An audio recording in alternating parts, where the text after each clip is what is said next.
Assalamu alaikum dear viewers, you're welcome to my mentor YouTube channel. I hope you are all fine. I hope the study of all the NEET aspirants must be going well. Today is a very special moment for us.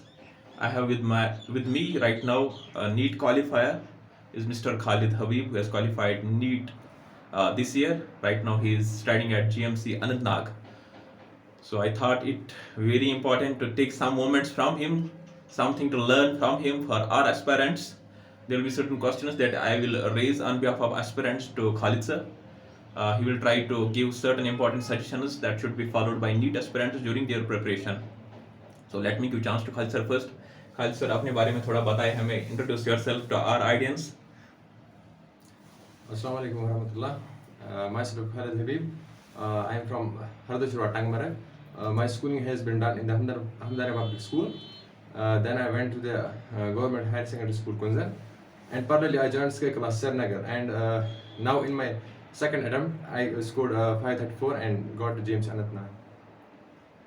Khalid sir हमें बताइए जो basic schooling है जब हम 7th 8th 9th 10th में पढ़ते होते हैं किसी भी स्कूल में हमारे जो एस्पिरेंट्स है कोई गवर्नमेंट स्कूल में पढ़ रहा है कोई प्राइवेट स्कूल में पढ़ रहा है तो उन स्कूल्स उस टाइम जब हम 9th क्लास में होते हैं 10th क्लास में होते हैं किन चीज़ों पे हमें फोकस रखना चाहिए so that will help us in NEET preparation ultimately. First of all school life में सबसे पहले हमें इस चीज़ पे कि हमें आगे करना क्या है मतलब अपने ड्रीम जो हमारा ड्रीम है उस पर हमें वर्क करनी चाहिए और हमारा जो टैलेंट है पर उसको भी हमें उसको भूल नहीं जाना चाहिए. कोई क्रिकेट में अच्छा खेलता है कोई किसी और एक्टिविटी में ठीक है सो वो भी आपको उसको भी ध्यान में रख के आपको पढ़ाई करनी है. और मेन इम्पोर्टेंट कि आपका जो ड्रीम है वो आपको बचपन से ही जहन में रखना है कि I have to grab it in every situation जो भी हो. सो अपने आप को ऐसे ही मोटिवेट करना है.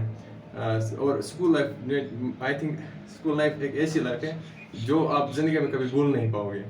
सो हर कोई एक्टिविटी करे स्कूल लाइफ में एंड देन जो अब 11th 12th में है is the base of your dream everything not मतलब जो भी आप लाइफ में करो 11th 12th is the base. And the students who are now in the NEET उनको पता ही है कि क्या करना है एंड स्पेशली दोस्त जो ड्रॉपर्स है क्योंकि ड्रॉपर एक ऐसा स्टूडेंट है जो टूटा हुआ होता है अंदर से. सो आप खुद ही आपको मोटिवेट करे. No one is going to help you in this situation.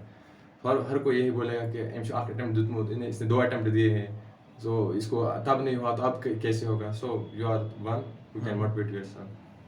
तो सर दूसरा क्वेश्चन जो मेरे दिमाग में आ रहा है अभी बच्चे तो सब पढ़ रहे हैं आधे डिफरेंट सोर्सेज से पढ़ रहे हैं. कौन सा सोर्स सबसे इंपॉर्टेंट सोर्स है जो हर एक बच्चे को पढ़ना ही पढ़ना है. कहाँ से वो स्टार्ट करे कैसे पढ़े कहाँ से उसको सबसे अच्छा स्कोर आएगा. Obviously now it is online से बहुत ज़्यादा फायदा मिला है स्टूडेंट्स को. मैंने खुद PW ऑनलाइन से पढ़ा है. मैं ऑफलाइन भी जाता था लेकिन ऑनलाइन भी पढ़ता था. ऐसा नहीं है मैंने ऑनलाइन स्किप भी किया था. ऑनलाइन भी पढ़ता था और ऑनलाइन टेस्ट भी देता था. ऑफलाइन तो ज़रूरी है लेकिन कभी कभी ऐसा लगता था कि मैं देखूंगा कि मुझे ये चैप्टर अच्छे से समझ आया कि नहीं तो मैं वहीं पे इसका टेस्ट दे देता था ऑनलाइन. तो नाउ आपको एक अपॉर्चुनिटी आज की जनरेशन को कि ऑनलाइन सिस्टम ऑनलाइन आज है अवेलेबल है आज से पहले था नहीं. सो आप इसका हेल्प उठाइए. और जो इस वक्त घर पे है आई थिंक घर पे उतनी अच्छी पढ़ाई नहीं होती है. सो यू हैव टू मैं श्रीनगर में था तो मैंने वहाँ पे लाइब्रेरी ज्वाइन की थी. सो वहाँ पे मुझे लगा कि लाइब्रेरी में एक ऐसा माहौल होता है कि आप जब लेफ्ट साइड देखोगे राइट साइड देखो सारे पढ़ते होंगे तो आप क्योंकि सारे पढ़ते हो तो मैंने क्यों नहीं पढ़ूंगा. उससे आपको मोटिवेशन मिलेगी. और तो that's a very good point dear aspirants.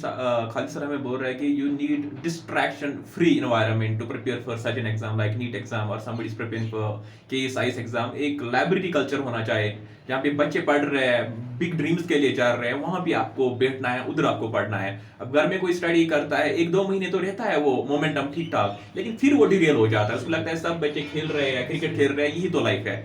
लेकिन कॉम्पिटेटिव एग्जाम्स के लिए इंसान को थोड़ा सेक्रीफाइसेस लेनी पड़ती है. इसको किसी अच्छे एनवायरनमेंट में बैठना है जहाँ ये मोटिवेट हो because you get a senior aspirant there who has given 2 attempts.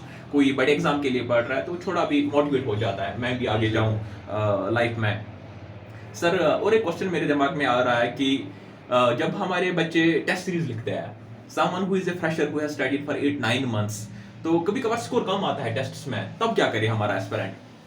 जब स्कोर कम आता है इसका ये मतलब नहीं है कि आप हार चुके हैं पूरे तरीके से। इट इज़ टेस्ट इसलिए देते हैं वी हैव टू इम्प्रूव, जहाँ पे गलती हो हम वो इम्प्रूव करें। आपका स्कोर के क्या क्या भी आए, चाहे कम में आए ज़्यादा आए, you have to improve. Obviously जब 720 में से 720 किसी को आएंगे नहीं टेस्ट में। सो अगर आपको 100 मार्क्स 200 मार्क्स ड्रॉप है, 300 मार्क्स ड्रॉप भी होते हैं, सो आपको इससे ये सीखना चाहिए कि गलती कहाँ पे हुई, मुझे करना क्या है। देखो जब आप टेस्ट देते हैं बहुत सारी सिचुएशन ऐसी होती है कि कभी ओएमआर गलत होता है, कभी वहाँ पे ओवर कॉन्फिडेंट की वजह से क्वेश्चंस गलत होते हैं, कभी पेपर थोड़ा बहुत लेवल का आता है तो वहाँ पे ऐसा लगता है कि मुझे कुछ आता नहीं है। सो वही चीज़ें आपको इम्प्रूव करनी है टेस्ट सीरीज में। Test series very very important. पढ़ना लेक्चर देखना उतना मुझे लग रहा है पढ़ना उतना इंपॉर्टेंट नहीं है जितना आपको टेस्ट सीरीज देना इंपॉर्टेंट है। सो लेक्चर्स दीजिए आप, ऑफलाइन पढ़ते या ऑनलाइन पढ़ते आप। So test series very important, very important. थोड़ा सा सर हमें बताइए, अभी you are now in your first year of MBBS, वहाँ का थोड़ा बताइए हमारे स्टूडेंट्स को कि कैसा लगा आपको GMC Anantnag. First of all, it was very brilliant experience. First of all, and I am very thankful to Almighty and my teachers, all those who guided me, who helped me in this situation. My parents, my sister, my brother, they helped me a lot in this. Now, जब मैं college गया मुझे ऐसा लगा कि जब मैं पहले मुझे ऐसा लग रहा था कि मैं सबसे मतलब ऊंचे पॉइंट पे हूँ, मैंने बहुत अच्छा किया, काम किया है ज़िंदगी में। लेकिन जब वहाँ देखता है तो सारे स्टूडेंट्स एक सेम के लेवल के होते हैं, सब नीट क्वालिफाई करके आए होते हैं। सो बहुत मज़ा आता है। You will enjoy this life. And in the hostel बहुत सारे मोमेंट्स है जो अभी तो मैं एक ही महीना हुआ हॉस्टल में, लेकिन जो मोमेंट्स बन गई वो दे विल मतलब remain always in my life. And जो आज जो नीट एस्पिरेंट से ऐसा लग रहा होगा कि मतलब डिप्रेशन, बहुत ज़्यादा डिप्रेशन होगा इस वक्त, बहुत सारी चीज़ ऐसी होगी कि क्या कर रहा हूँ मैं। लेकिन जब आप सेलेक्ट होंगे दैट मोमेंट, मतलब hostel life you will enjoy this after NEET. और ऐसा, और दूसरा पॉइंट ये है कि पढ़ना बहुत ज़्यादा है। चाहे आप नीट से पहले आपको लग रहा है कि आज पढ़ना है, लेकिन पढ़ना नीट के बाद भी बहुत ज़्यादा है। लेकिन वो पढ़ना थोड़ा डिफरेंट है जो है। आपको जब आप वहाँ पे डिप्रेशन इंसान को होता है कि ये कुछ समझ नहीं आता है वो, लेकिन वहाँ फिर इंसान अपने आप को ये मोटिवेट करता है कि मैं नीट क्वालिफाई किया है तो ये मैं कर सकता हूँ। सो अभी सर नवंबर चल रहा है, this is mid of November, almost मई में इनका एग्जाम होगा, नीट का एग्जाम। So they are left with 5-6 months. Exactly, क्या स्ट्रेटजी रहनी चाहिए यहाँ से स्टूडेंट की? देखो पहली बात तो ये, कुछ स्टूडेंट्स ऐसे होंगे जिन्होंने सिलेबस कंप्लीट किया होगा ना, वो इस वक्त रिवीजन कर रहे होंगे। सो उनके लिए इतना मुश्किल नहीं है। लेकिन जो वो स्टूडेंट्स जो अभी सिलेबस कवर करने में लगे हैं, अभी कंप्लीट नहीं हुआ है, सो फर्स्ट ऑफ ऑल आपको सिलेबस बहुत जल्दी कंप्लीट करना है। ऐसा नहीं सोचना है कि अगर मुझे जनवरी में भी कंप्लीट होगा फिर तो मुझे 1-2 महीने, फिर भी 3 महीने है रिवाइज करने के लिए। लेकिन फिर आपको पता चलेगा जो लास्ट के 2 मंथ 3 मंथ से उनका वो पता भी नहीं चलता कि कहाँ से टाइम गुजरा। So first of all syllabus जल्दी कंप्लीट करें। एंड मोर इम्पॉर्टेंट कि टेस्ट सीरीज में अभी भी बोला, test series very important. Multiple revision biology में जितने आपको जो भी कभी 1 घंटा आपको लगा कि फ्री है, सो कोई चैप्टर बायोलॉजी का रिवाइज कीजिए जो आपको लग रहा है कि थोड़ा मुश्किल वगैरह होगा। सो यही पहले फर्स्ट ऑफ ऑल सिलेबस जल्दी कंप्लीट करें आप। उसके बाद टेस्ट सीरीज वेरी इंपॉर्टेंट, आज भी देने हैं आपको, टिल एग्जाम आपको देने हैं। और विद टाइम इंक्रीज करना है। अगर आप आज हफ्ते में 1 टेस्ट दे रहे हैं, 1 टेस्ट दो ही आप at least Sunday, and with time आप 2 टेस्ट या इनके फिर लास्ट में हम हर दिन 1 टेस्ट देते हैं, तो वो आपको करना है। एंड मल्टीपल रिविजन, मैंने बोला मल्टीपल रिविजन। हमारे students usually we start with NCERT books. NCERT books की कितनी इंपॉर्टेंस है नीट प्रिपरेशन में? कौन सी बुक्स है जो इनको पढ़नी चाहिए? फर्स्ट ऑफ ऑल जो टॉप मोस्ट प्रायोरिटी रहते हैं दैट्स NCERT के बाहर कभी जाना ही नहीं है। As you can if you, अगर आप पिछले 5-6 साल के पेपर्स देखोगे, 5-8 साल के, ओनली NCERT से आया था। जो इस साल जो बायोलॉजी में कुछ क्वेश्चंस आए थे, मुझे एग्जाम में लगा था अब आउट ऑफ NCERT जा रहे हैं, लेकिन फिर जब मैं वापस आया मुझे वो क्वेश्चन ड्रॉप हुए वो आगे इंट्रो में आए थे जो आगे दिया गया होता है। So each and every line of NCERT is very important, specially in biology and organic. Organic में मतलब जैसे आप बायोलॉजी में एनसीईआरटी को पढ़ते हैं, वैसे आपको ऑर्गन को भी पढ़नी है। एंड रही फिजिक्स की बात, वहाँ पे आप अगर एनसीईआरटी नहीं पढ़ोगे, एटलीस्ट जो लास्ट पे जो पॉइंट्स पॉन्डर होते हैं वो आप पढ़िए, और कोई अच्छी स्टैंडर्ड बुक आप उसमें सॉल्व करें। हर किसी में, मैं ऐसा नहीं कहूँगा फिजिक्स में, हर किसी में, physics, chemistry, biology. And first priority आपको फिजिक्स में होनी चाहिए, एनसीईआरटी पढ़नी। लेकिन लेक्चर अगर आप पढ़ोगे, लेक्चर पढ़ना है, उसका जो रिवीजन करना है, और उसके बाद कोई स्टैंडर्ड बुक वो सॉल्व करो। और यही केमिस्ट्री में भी। लेकिन बायोलॉजी में मैं क्या करता था, मैंने कोई बुक सॉल्व नहीं की थी बायोलॉजी में, मैंने बस मल्टीपल रिविजन्स किए थे इसके। उसके बाद मैं PYQs उठाता था, या कभी कोई टेस्ट सीरीज का कोई चैप्टर मुझे लगा ये वीक है, तो मैं बहुत सारे टेस्ट दिए थे लास्ट अटेम्प्ट में भी, मैं वही उठाता था और उस पर वो क्वेश्चन सॉल्व करता था। तो कोई बुक नहीं की बायोलॉजी में। और एक सवाल है सर मेरे जहन में, sometimes students come to me जो 11th में भी पढ़ रहे हैं, 12th में पढ़ रहे हैं, जो स्पेशली जो नीट के लिए पढ़ रहे हैं, वो मुझे बोलते सर हम अपना टाइम टेबल कैसे बनाए, कितने घंटे हमें पढ़ना है, how they will remain satisfied that they are giving their best. क्या एक एवरेज टाइम स्लॉट रहना चाहिए एक नीट एस्पिरेंट का in order to get a good score there? तो हर दिन कितना पढ़ना चाहिए उसको, क्या करना चाहिए? Because every day counts in this preparation. So how where your days going? जब आप पढ़ रहे थे तो कैसा पढ़ते थे आप? मैं अपने आप को टारगेट देता था कि इस दिन में मुझे ये कंप्लीट करना है, फिर कैसे भी करके मुझे वो कंप्लीट करना था। ऐसा नहीं है कि देखो, मेन चीज़ क्या है, बहुत सारे मुझे ऐसे फ्रेंड्स भी थे, वो रखते थे सुबह में इस टाइम पे उठूंगा, फिर मैं यहाँ से लेकर यहाँ ये करूँगा, फिर मैं ये करूँगा। लेकिन ऐसा नहीं, कभी कौन सा जगह चाहिए दिन अंदर होते। इसका ये मतलब नहीं है कि आपका दिन वेस्ट हुआ, बाकी टाइम तो है। इसलिए आप टारगेट दो। जब मैं ऐसे पढ़ता था, 2 दिन फिजिक्स, हफ्ते में 2 दिन फिजिक्स, 2 दिन केमिस्ट्री, और 2 दिन बायोलॉजी। 2 दिन एक्चुअली बायोलॉजी नहीं देता था, मैं शाम को पढ़ता था, और जो फर्स्ट हाफ होता है दिन का, उसमें मैं फिजिक्स या केमिस्ट्री रिवाइज करता था।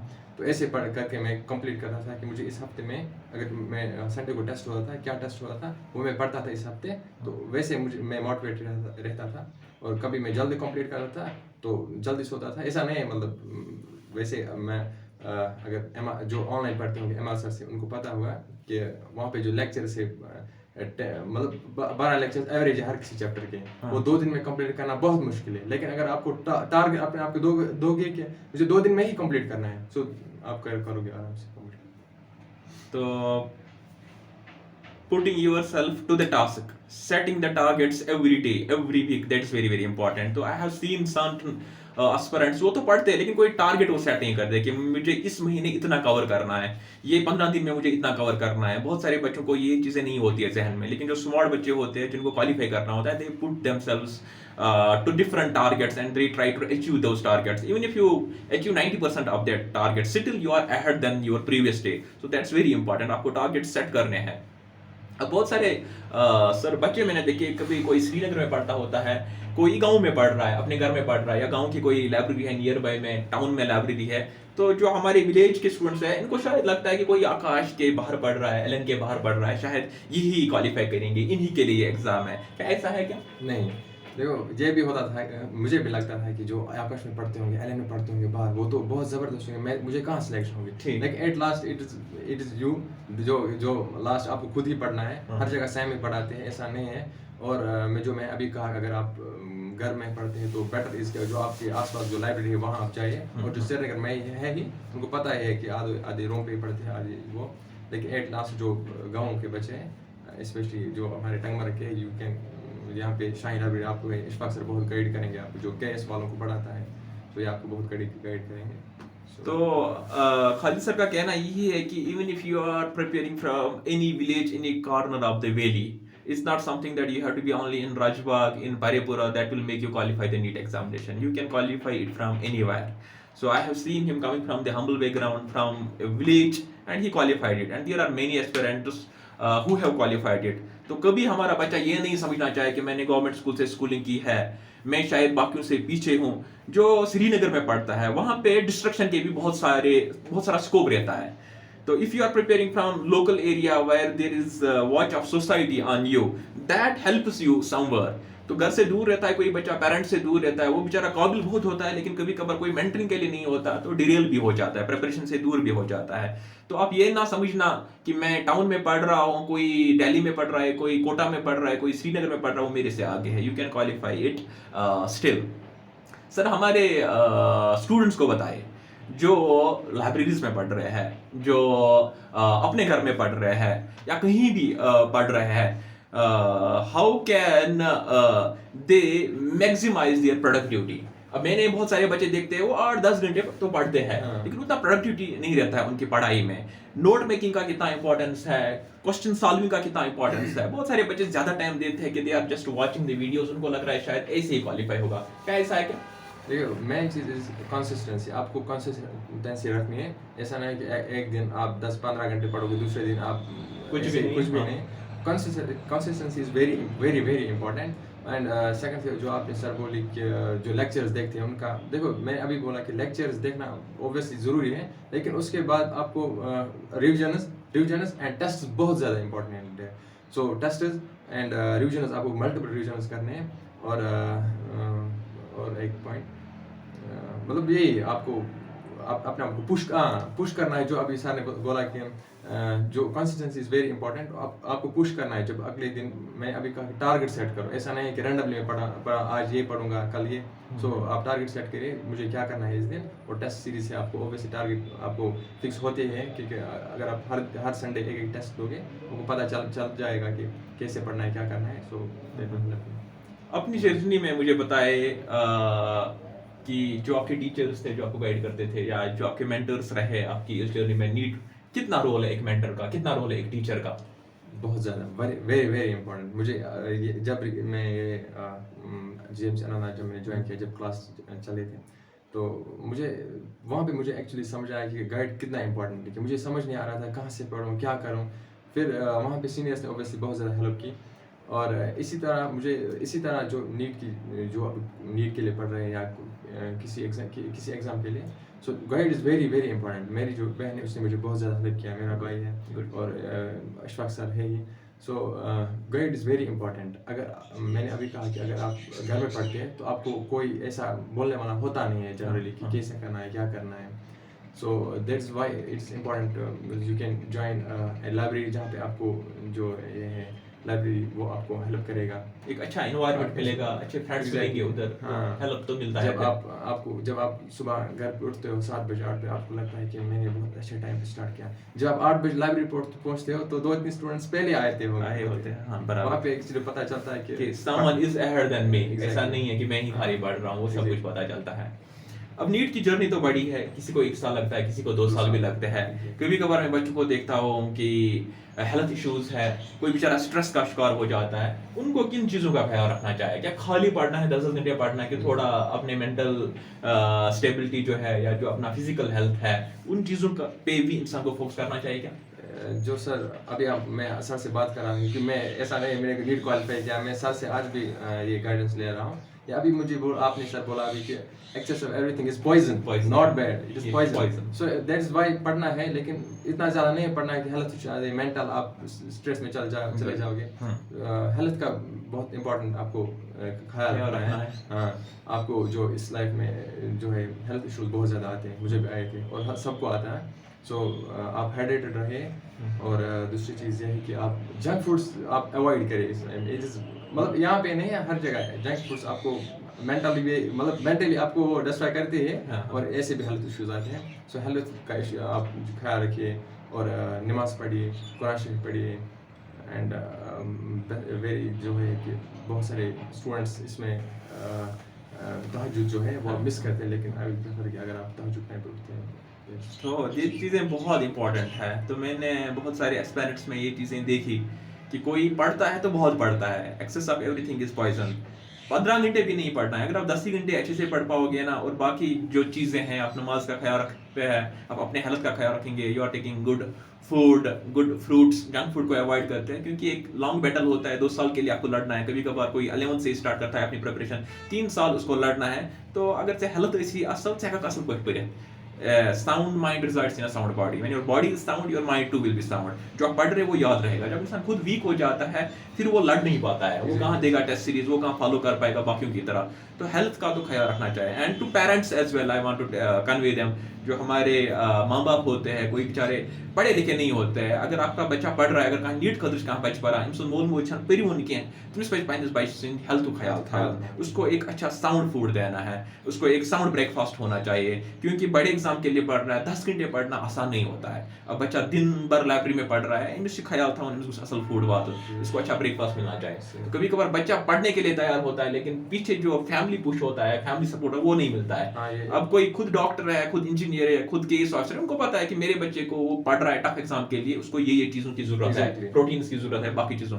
मगर अनपढ़ जो अभी आपने ये बात बोली कि फैमिली का सपोर्ट बहुत ज्यादा जरूरी है ये बहुत ज्यादा जरूरी है स्पेशली फॉर द ड्रॉपर्स तो ड्रॉपर्स मतलब जब ड्रॉप इंसान होता है उसको पता होता है मतलब सिर्फ अल्लाह ताला और वो बंदा जानता है कि क्या हुआ होता है यहाँ पे सो फैमिली का सपोर्ट बहुत ज़्यादा इंपॉर्टेंट है अगर मेरे जो पेरेंट्स हैं अगर उन्होंने मुझे भी ऐसा बोला होता है कि यार चेक करो तो आप गिव अप करते हैं इंसान को लगता है शायद मेरे में वो कैपेबिलिटी है नहीं जब लास्ट टाइम मेरा 571 स्कोर था कार्ड तो बहुत हाई चला था 571 था तो घर वालों ने मुझे बोला कि यू आर वेरी नियर आपने बहुत अच्छा स्कोर किया है आप अच्छा करोगे आगे तो घर वालों ने बहुत ज़्यादा सपोर्ट किया सो दैट्स वाई जो घर वाले हैं इनका सपोर्ट बहुत ज़्यादा ज़रूरी होता है specially for the parents So dear aspirants, we don't want to take much of your time. हमें और भी बातें करनी है मुझे डॉक्टर खालिद सर से इंशाल्लाह नेक्स्ट टाइम इनको फिर से लाएंगे आपसे रूबरू होंगे आपसे फिर से बात करेंगे नीट एस्पिरेंट्स को गाइड करेंगे तो यहाँ पे मैं बोलना चाहता हूँ कि ये usually we have Shaheen library at Kunjar he comes here he guides our aspirants who are preparing for NEET examination any time you want to come you want to meet Khalid sir आप आ सकते हैं शाहीन लाइब्रेरी कभी तो इनके साथ आपकी मुलाकात होगी इंशाल्लाह आपको हेल्प करेंगे क्योंकि यूजुअली जब ये संडेज को घर आते हैं from GMC he usually visits me बस यही है इसके दिल में कि किसी एस्पिरेंट को मदद मिले because we have seen most of the aspirants who qualify they are from other districts Kulgam से है पुलवामा से है अनंतनाग से है क्योंकि वहाँ पे वैसा एनवायरनमेंट है they have doctors in their families तो हमारा एरिया थोड़ा पीछे है मतलब हर किसी एक्टिविटी में अगर हम साउथ की बात करें वहाँ पे जब क्रिकेट होता है नॉर्थ में कहीं आसान उसके गेंद असल थी वहाँ पे मुझे एक्चुअली पता चला कि they are far better in every field they are ahead than us in every field so हमारा जो एरिया है तो वो तो हमसे आगे है उनको वैसा एनवायरनमेंट है उधर लेकिन हम इतना पीछे भी नहीं है जितना हम समझते हैं हमें भी अपने एरिया में डॉक्टर्स हैं हमें भी नीट एस्पिरेंट्स हैं जिन्होंने क्वालिफाई किया है बस सर्च करने की जरूरत है तो we have one NEET qualifier here आपको कभी भी लगे कि मैं खालिद सर से बात करूं